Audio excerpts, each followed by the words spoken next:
guys, welcome back, and as always, thank you for watching. And as promised, how to make my famous tip-up lure. Alright, so let me tell you the concept of the lure. The whole point of it is to help attract fish visually from further distance away. When you're just putting down there a single little minnow, yes, they can see it, but they've got to be a little bit closer than they would have to be with the tip-up lure. It's designed to move in such a way that when the fish moves, the little blades will flicker, the skirt will pulsate, and that can really visually attract fish from much further distance. Alright, so let me explain how I came up with the idea. Well, not only do I make YouTube videos, but I love watching YouTube videos, fishing YouTube videos I should say. So I was watching these videos of these guys on Lake of the Woods, and they were targeting monster pike in really deep water, and the guy had this homemade lure. Now it was much more elaborate, and so I said to myself, well, I'm not fishing quite the same waters, same depths, same large pike, unfortunately, but I am targeting pike, so I thought, well, I'll just downsize that idea and kind of tweak it a little bit. So that's what I've done, and over the last couple of years I've came up with this idea, and just about anybody that fishes with me can vouch it works. My tip up goes off quite a lot, and if I'm in a group, 9 times out of 10 my tip up's going off more often than others, as well as in certain scenarios where nobody else's tip up's gone off, mine's been the only one gone off, and it's also landed and produced some very nice fish for me. Alright, earlier in the video I gave you a list on the screen of all the materials that we'll be using to make this lure, but let's give you a quick visual of everything. First off, 30-pound fluorocarbon leader material.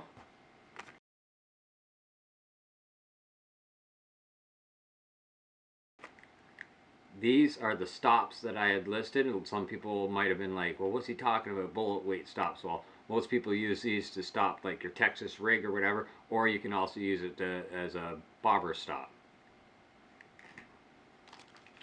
Worm harnesses. These are what I was talking about. Most people use them trolling for walleye, although it does list pike and a whole bunch of other species. They do produce other fish, but mainly they use them for walleye. Now you can get them in a pack that comes with 2, and that's what you need because you're going to be using all the parts of this, well, all the beads and all the blades and stuff. You won't be using the hooks or the fluorocarbon that comes with it. But there's your worm harnesses, and these can be bought at like any Canadian Tire. Just about any tackle shop around has worm harnesses. So the skirt, so you can use a skirt from either a chatterbait or a spinnerbait. And the reason why I say that is because like most of the chatterbaits come with these ones that are solid, not like the elastic band ones where they can easily pull out. So you can very easily, from a chatterbait and some of the spinnerbaits that also carry this version, you can just pop it out and then you have a couple skirts. So in this one that we're going to make today, I'm going to use the chartreuse in white because I already have one done with all chartreuse. So I thought I'd throw this one in there. So also what you need, a small, some people call them egg sinkers. I usually refer to them as an inline because the line goes straight down through it. So a very small one of those. You're going to need 2 large swivels. I'm not sure exactly what size they are. I bought them earlier in the summer or in the spring for my catfishing rigs. They're very large. That's the best I can come up with. It needs to be big enough, and the reason what it is for is that when everything's said and done, these skirts actually sit on top of one of those swivels. So it needs to be big enough that it can hold on that. Now optional, also with your spinner baits, your extra spinner baits, buzz baits, things like that, you know those little silver beads that you see on them? Those are high quality stainless steel beads, and out of my old spinner baits and buzz baits, I collect them and I take all the beads and stuff off so I can make different things. So if you have one of those laying around, I would suggest you grab it and cut a couple of those beads off if you wanted to make it exactly like I do. If not, it'll still work without it, but this is my complete guide to how to make my lure exactly like I do.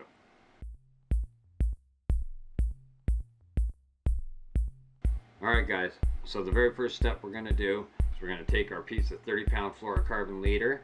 Now I would suggest, if you're going to be fishing a spot where you know you can get 15 to 20 pound pike, I would definitely up this to at least 50. But where I fish, I'm lucky to get one over 10. I'd be having a really good day. So 30 pound is more than enough for what I'm doing and where I'm fishing. So I'm going to slide on a stop. Now what happens a lot of the time is, because these stops are designed for thinner diameter line, is that when you go to slide it on and pull it with the ring, it'll pop off. So I would suggest you have a pair of like pliers handy, so when it does pop off, you can just quickly grab it. There. So that's going to be my first step. I'm going to put on one bobber stop. Then I'm going to take my swivel.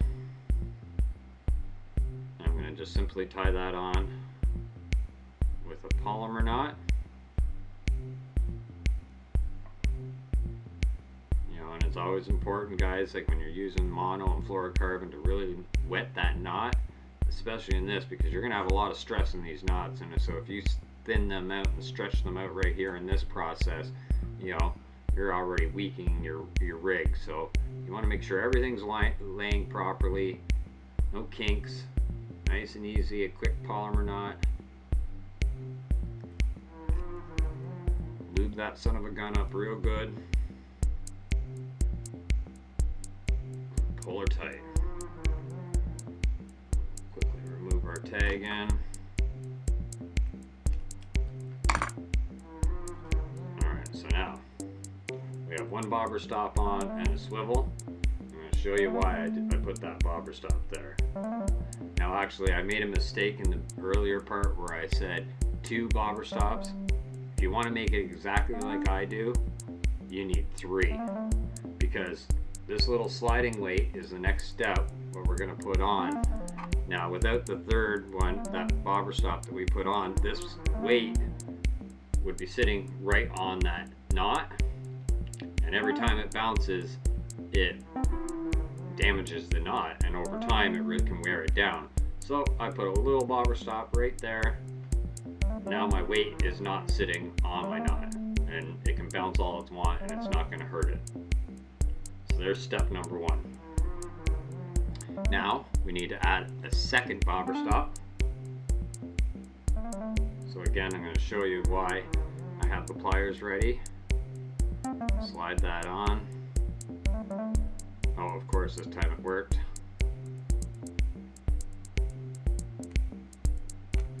I'm going to slide this all the way to the bottom. This is going to be the very bottom of our lure. We're going to want it to sit approximately about there, so that's probably about 2 inches up from our weight. We can adjust all this later, and we're going to be adjusting as we go.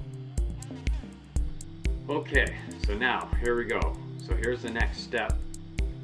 So now when you look at these, so basically what we want to do is, that's going to be one section, and then we're going to add a red bead in between there, and then we'll put the next blade on. So that's why it's the 2 worm harnesses. So what I'll do right now, but see, we're going to do one upside down and one right side, because we want it, like, I don't know if that's called symmetrical, so like small to big and then going to small again. So here, so I'm just going to go ahead and do this. Very first thing we're going to do, because I like to make mine look fancy, I'm going to put on a silver bead. So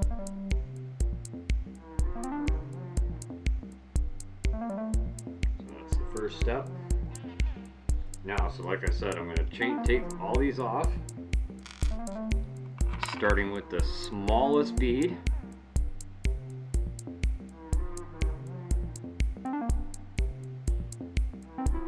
Next smallest bead.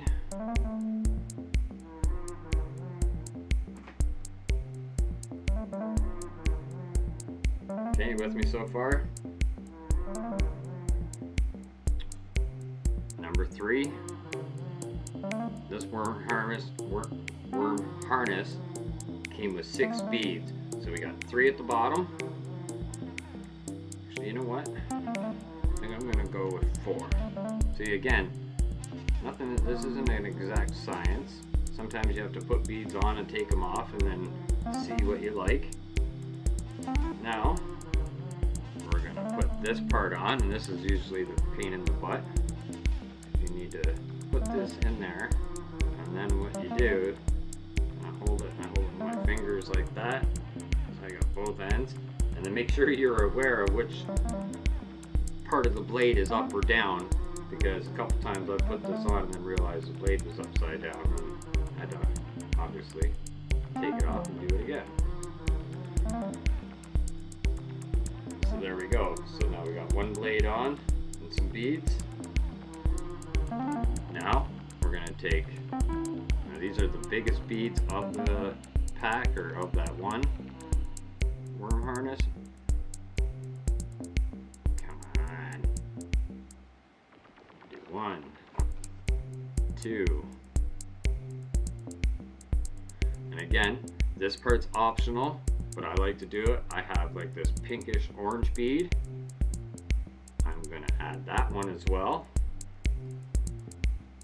See what we got going here now. And now we're gonna take the second worm harness here. We'll remove the beads in the blade. Now I'm taking 2 of the big ones again.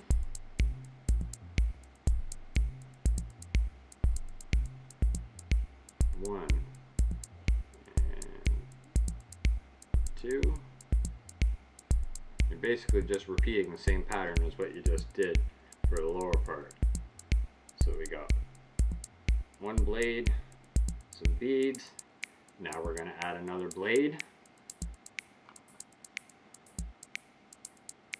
Again, making sure paying attention to which side of the blade's going to be up and down. That's looking real good so far. I'm liking that. So now again, next biggest, working our way down to smaller now.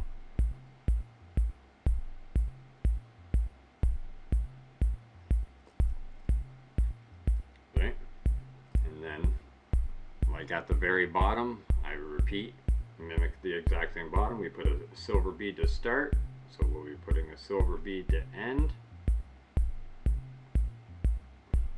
And then these silver beads are for 2 reasons. One is a little bit of silver and flash is good, and it helps, to bring in a fish. But also, these plastic beads will float. So without a metal bead above it, potentially the beads can start floating up your line. Trial and error is how I've learned all this. And then to be double safe, to make sure that our rig isn't going to float or jump around and twist, is we're going to add another stop. Now, slide that down. See now, so it can move a little bit, in which that's what you want. You don't want it snug, because if it was snug, those won't spin. But as you can see right there, I move it a little bit and see those kick. So you imagine a minnow right here, and every time he kicks, those are spinning. Can you hear that? And they're clinking. The weight helps obviously to get it down and to keep it down, because again, trial and error. Without the weight, your minnow can start swimming and can carry this, and it's not really doing its thing proper. So you want enough weight that it's holding it down like that. Now when you tie your next piece of fluorocarbon on, and so your next piece of fluorocarbon from there, and you tie it down with your treble hook, this is how the minnow can spin and swim. And once he reaches the end, it'll kick it. But that big weight is going to swing it back and keep it center for you, and keep everything lined and help you get it to where you want it when you're trying to set your tip up. Because there's nothing worse than having a powerful minnow and you're trying to put it straight down, the minnow's carrying your line off to the side, then you have no real accuracy of how deep your line is. So with this extra weight and everything, it's going to pull it straight down to there, And then your minnow, however long you make your next piece of fluorocarbon, is how much maneuverability you want. And what I like is about just under a foot, and that gives him this nice little cone to spin a little bit and to swim. And as he's doing that, he's kicking this and making those move, and that's how it works. All right, one more step, well, two more steps. So we've pretty much got the size we want, which is about there. So now we're going to tie on another swivel. All right, guys, so there we go. One more step. We're going to take our skirt. Now, as you notice there's kind of a side where it's flush, and then there's a side where it's kind of got a little piece sticking out. I like to make everything look nice and straight, so I put the chunky piece facing down.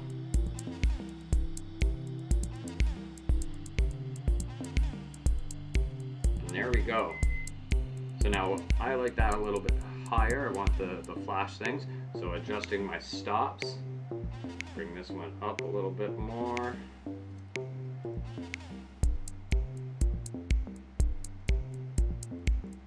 That's perfect.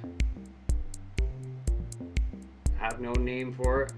We'll call it the Cool Hand Tip Up Lure. No, I'm totally joking. It's a tip up lure and it works.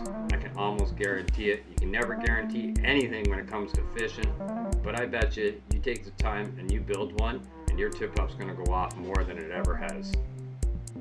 What I like to target with it, like I mentioned before, in case I didn't, pike and walleye, but I've also caught in species like splake and even perch, because you take this same rig, drop a 6-pound piece of fluorocarbon on it with a little minnow, and it'll help attract a nice big jumbo perch into that area, because they're attracted. They're like, what is that out there in the middle of the thing? They're not going to see that tiny little minnow, but they see that from a farther distance. That brings them in. As they come in, they look down, see that minnow, bam, game on, fish on, flag up. I hope you enjoyed my how-to video. Let me know in the comment section below how it works out for you. And as always, guys, you'll catch me in the next video. Cheers.